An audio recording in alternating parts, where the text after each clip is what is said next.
I was going to say one more thing on the subject, but I guess it wasn't that important.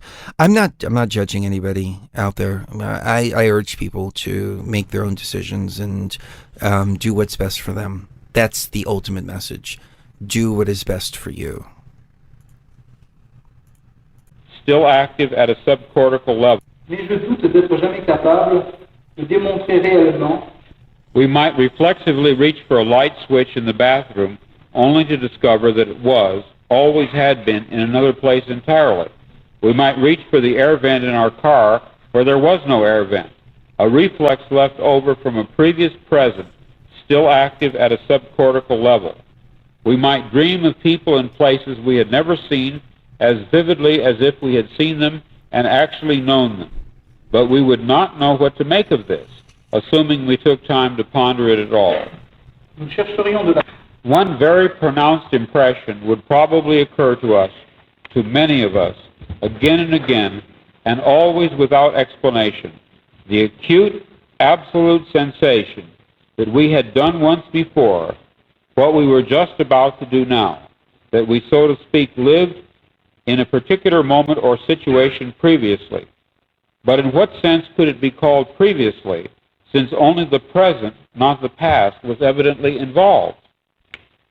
We would have the overwhelming impression that we were reliving the present, déjà vu, perhaps in precisely the same way, hearing the same words, saying the same words. I submit that these impressions are valid and significant, and I will even say this: such an impression is a clue that at some past time point a variable was changed, reprogrammed as it were, and that because of this an alternative world branched off, became actualized instead of the prior one, and that in fact, in literal fact, we are once more living this particular segment of linear time. A breaching, a tinkering, a change had been made, but not in our present, had been made in our past. Evidently, such an alteration would have a peculiar effect on those persons involved. They would, so to speak, be moved back one square or several squares on the board game which constitutes our reality. Une brèche, un changement a eu lieu. Conceivably, this could happen any number of times, affecting any number of people, as alternative variables were reprogrammed. We would have to live out each reprogramming along the subsequent linear time axis, but to the programmer, whom we call God, to him the results of the programming would be apparent at once. We are within time, and he is not. I wish to ad-lib. We are living in a computer-programmed reality, and the only clue we have to it is when some variable is changed and some alteration in our reality occurs.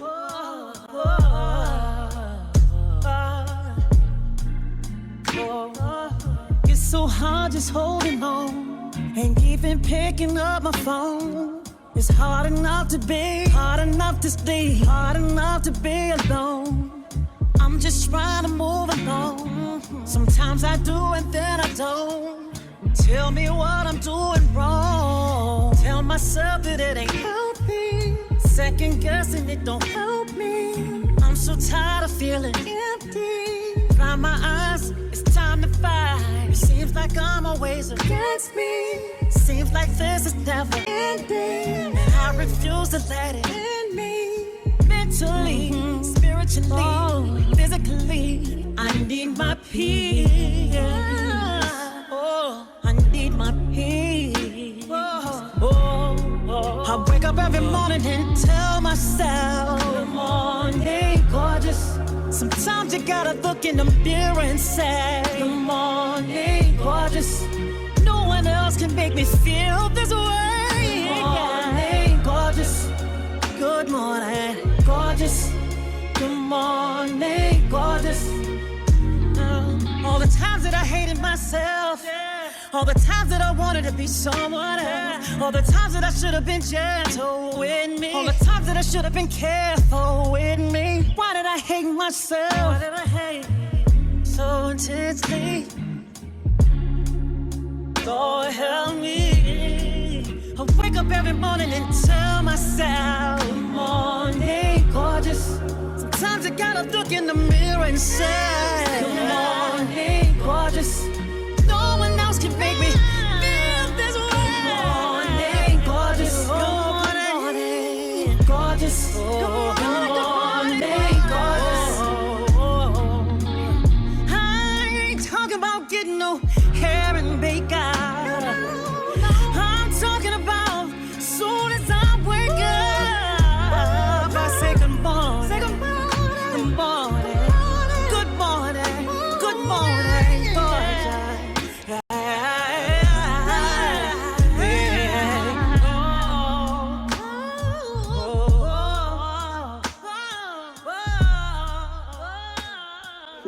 He talked about backfill people. And I said, wait a minute, that's the same idea. And he never reads my books. That's right. I don't read any books these days, purely for fear of having contamination from other people's work and it being stuck in my subconscious and then being regurgitated in my own stuff. So I don't touch anybody's books. I haven't for years. I don't read anybody else's books either, because I don't want to be influenced. But here he's talking about backfill people, and I've got backdrop people. And so I asked him to come up because everybody keeps wanting more information about it. And all I had was what I wrote about. Well, now I'm getting more information because it's coming through more and more people. It's like when the concept is ready, then we get more and more information keeps coming in. They know when I'm ready and I'm supposed to present it to the world. Okay. Well, the idea, nothing is real anyway. Everything is energy. Everything is illusion. This building where you're sitting right now did not even exist until you collectively chose to come here tonight or today. Wrap your head around that.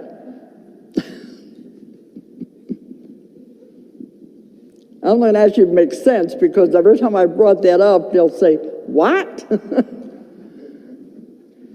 It's like a Stephen King movie they had one time where nothing existed before they got there. That's right. I mean, what you're doing is you're creating your own realities, and now you've created a huge group reality. And without the huge group reality, this wouldn't exist. But this shows you, too, how powerful your mind is. Because everything you see, everything that's around you, everything in your life, you're creating and putting there to fill up your world. So that means you can create anything. Nothing is impossible. You can change your life. You can have anything in your life at all. They told me one of the biggest lessons you come to Earth to learn is how to manipulate energy. You can't get out of the Earth school and graduate till you learn how to manipulate energy. What does that mean? Create. You have to learn to create. Because this is how powerful your mind is. You can create anything. So that means every time you go anywhere, even go back to your house, it is recreated every time you go into it. I always wonder, where does it go in the meantime? It's just space. Back into whatever. But when these concepts began coming up, you know, this is it's a little unnerving. But the backdrop people was really scrambled my brain. And everywhere I go now, they'll say, tell us more about the backdrop people. Okay. You're creating, this is your movie. This is your play. You are the, it's all that life is anyways, just a game. It's just a play. It's just an illusion. You're going to leave here with your brains really spinning. Okay. But I've had people say that when they go through the death experience in the past life, they look back and they'll say, it's just a play. I see all the actors on stage getting ready to play their parts. I see the actors in the wings getting ready to come on stage and play their parts. It's just a play. But when I was there, I took it so seriously, but now it's like a blink of an eye. So you are the producer, director, and actor in your own play. You're also the script writer, but the script isn't written. It's written as you go along. So you see, you can change it anytime you want. We get so trapped into thinking there's no way out. Not, that this is all there is. When you realize how powerful your mind is, you can create anything you want. This is the goal, the main thing of being alive is learning how to create. And now when the veil is thinning, we're moving into this new earth, we're into the shifting, we're bringing all these abilities back. This is what you're supposed to learn how to do. Okay, but this is your movie. Now they said, it wouldn't be a very good movie, would it, if you were the only person in the movie? Isn't that true? They said people like people around them. So what we do, we don't know this, none of this is done consciously. You have the backdrop people. When you cast a movie, what do? You cast all these extras, don't you? To fill in the background. The backdrop, he calls them the backfill. You cast all the extras to play all the parts of all the people. Those are the backdrop people. And when I go into a crowded airport now, I'm thinking, oh boy, look at all the backdrop people I've just created. I shouldn't have put so many into this. But this is what makes it even stranger. The backdrop people are not real. They're not real people. They're not anything. They are energy. It's just energy. Everything is energy. That's why I want him to come up here because, come on up, guy. Because when I was asking about him, I said, you got your information your way, I got mine, and we were comparing what we've got because I had so many questions. And now I'm getting more information about it. And so I think everybody here is real. I'm not sure. Pinch yourselves quickly and see if you are real. Okay. But I know we're going to have a lot of questions about this concept. They said, because you couldn't go through your own movie by yourself, you have to have other people. Now, the people in your life, those are real. Those are the ones that are on the evolutionary path. We have come in to evolve, to grow, to learn lessons, to reincarnate. We're the ones that are evolutionizing. They're real, and you've made these contracts with all these other people, but these other ones are not. And I said, do they have souls? They said, no. They're just energy. They said it's holographic. It's like being on the holodeck on Star Trek. You know, when you're on the holodeck, they interact with these people, they're real, but then the minute they walk off the holodeck, all these people dissipate. And you're getting the same idea, aren't you? Yeah, I'm getting slightly, just a very slight difference though, because mine's related to the real people. Because as we evolve, we move out of this particular frequency. And therefore there needs to be a critical mass of individuals to allow those who are still needing to move up to operate. And so these backfill people come into play then. So there's two parts to the Well, they said, I said, can they advance? And they said, yes, they can evolve. There's a possibility of that. But they're still not on the evolutionary path that we are on. They're different. They're a completely different energy set. The energetic genre of mankind is a very high frequency, very high energy. And these guys, they're lower. Lower, denser energy. Earth is the densest, lowest planet in the universe to live on. It's the most difficult planet to live on. When you come here, they said we're at the bottom. It's so dense and heavy. So a lot of these people are made up of that dense energy. That's right. And the thing is that you can tell them. I mean, He's clearly, learned to tell them apart. I haven't yet. I mean, you just tell them. You can, if you go into a shopping mall, for instance, or a football game, or a basketball game, or anywhere with a large group of people, just walk around and look and feel what's going on, and you can spot them a mile away. They stick out. They're not the same energy set. I mean, clearly there's none here. If you learn how to, if you learn how to feel energy. Yeah, absolutely. But it's amazing that I found it quite a dichotomy, that I couldn't understand how we could ascend, but how everybody else could exist when there's the population's disappearing one by one and in tens. And then the information came through in meditation in March last year that there's a series of backfill going on where there has to be a critical mass. And I was amazed when Dolores said that there's a similar thing going on for creating the necessary environment for us to evolve by maintaining an environment holographically as well. It's amazing. But me and Julie have had a lot of discussion about this too. And we said, what would happen if I would go up and interact with one of these people? Because, you see them talking and all of that. What would happen if I would go up and interact with them? Would they be real? Then I think it goes along with the idea, okay, you've got your movie.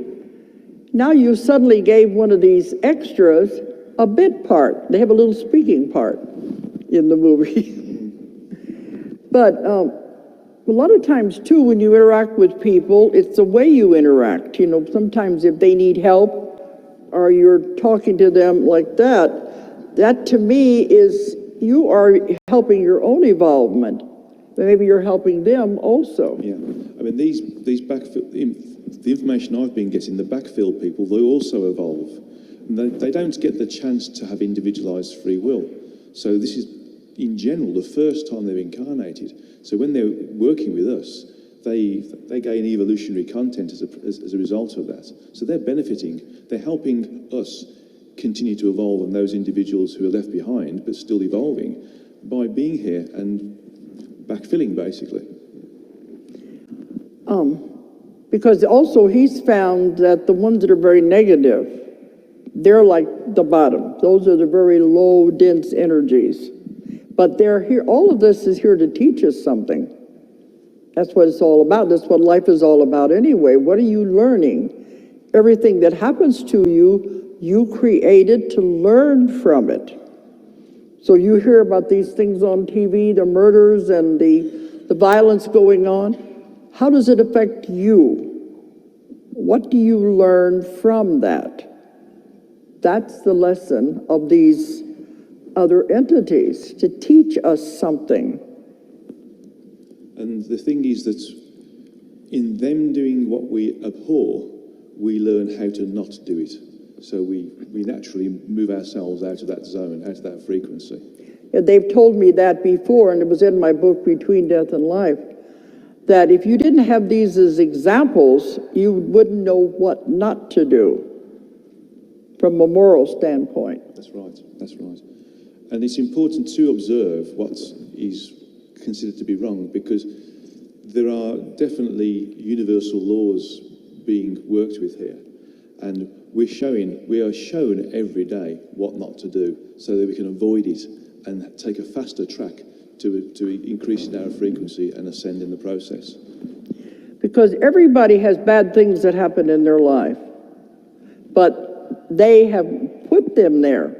Before you come into the life, you make your plan, and you make the plan of the events in your life that are going to help you grow. And I have so many clients that have had horrible childhoods and horrible lives, but I always ask them, what did you learn from it? That was the purpose. That's why they put those events in their life, to learn from. And some of them will say, well, I didn't learn anything. It was just a bad experience. Then guess what?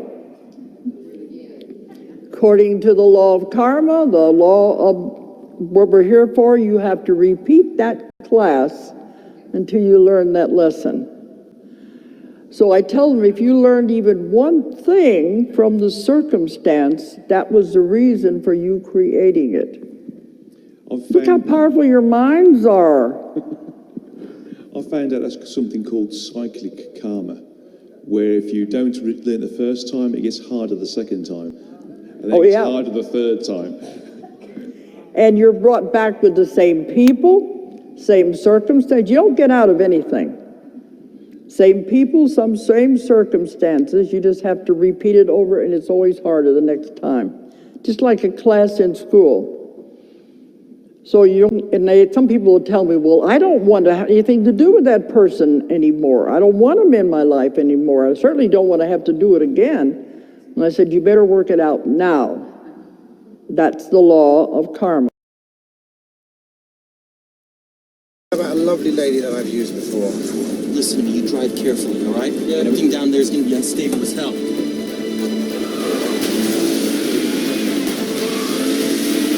Don't jump too soon. We only got one shot at that kick. We gotta make it. I'll play the music to let you know it's coming. The rest is on you. You ready? Ready! Sweet dreams. I know you told your friend you're not okay.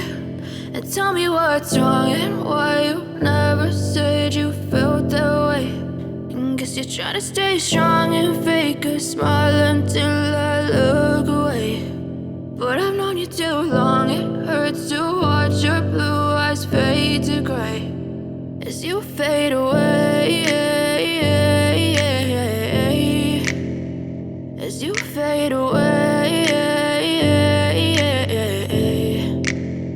Yeah, I'm about to fade away, cause every time I wake up I feel like it's Monday. Something's going wrong with all the chemicals up in my brain. All of a sudden I don't look at anything the same way. Gotta build up of my thoughts sitting in an ashtray. I'm sorry that I'm so inconvenient, okay. Just let me be me and I'll stay out of your way. I can see the way you look at me, I'm such a disgrace. I never really asked to be brought into this place. You wanna love me? Well then baby I have a taste. All the highs and the lows, no you'll never be the same. I don't really wanna hurt you but I can't control the pain. If you're sticking by my side maybe we could be okay. Okay, maybe you could be the change I need today. I promise that I've never felt this way. I really hope that you will choose to stay through all the pain. I know you told your friend you're not okay.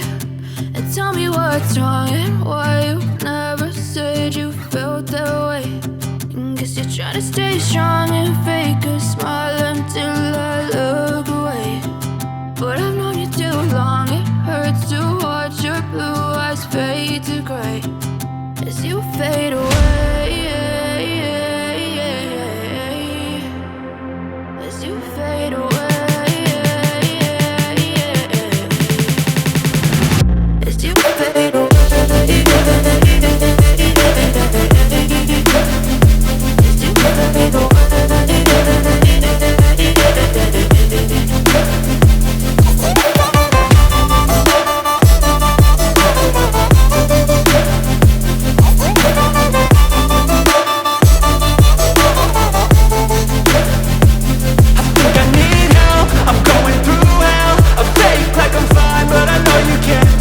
Like nothing I felt, my mind overwhelmed. I think that I'm broken, but I hope you can't help. I know I'm not perfect, but some days I feel far more worthless.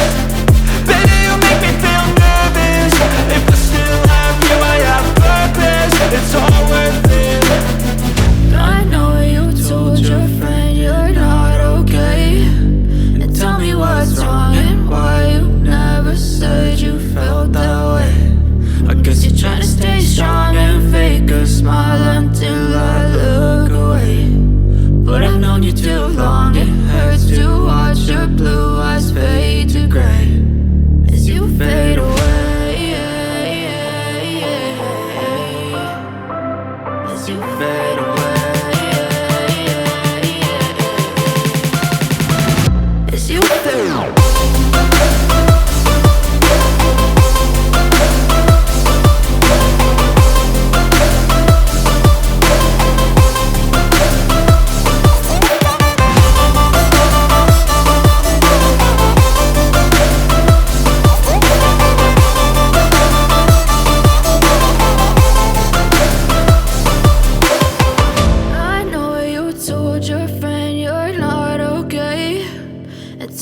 what's wrong.